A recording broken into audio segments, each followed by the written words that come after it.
muğallim. Demeyde düşen bu жол канчалык чымырканса да иштен сызып кайгырганын жашыра албады.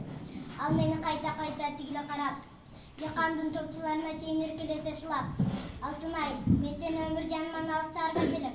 Бирок кантейин, буга менин билимим жетпейт.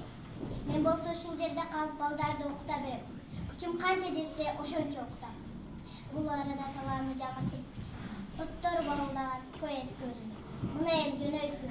Бактылуу бол, канатыңды жайып да алып коюңдар. Эчтемеден тайманба, чабыттап уч, окуй бер Алтынай. Сүйлөгөн арманым жетпей, мен ыйлап эле тура бердим. Ыйлаба Алтынай, баягы биздики тирикчилердичи мен өзүм багып өстүрөм. Анан болсо кайрылып бири келсе, көрөрсүң кандай болорун. Аңгыча шаршып кеткен поездга кетти.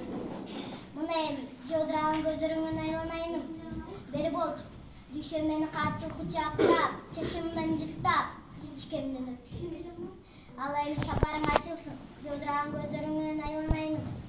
Поездин кепиштерине барып, тигиле барып кайрылып карасам, сындыра чабылган колу мойнуна асылган дүйшөн белки сологон менен жутма берди эле, поезд ордунан козголуп жөнөдү. Кош Алтынай, кош чырагым, кош айланайын агай. Дүйшөн поездин станциясы толкуду түшкөндөй.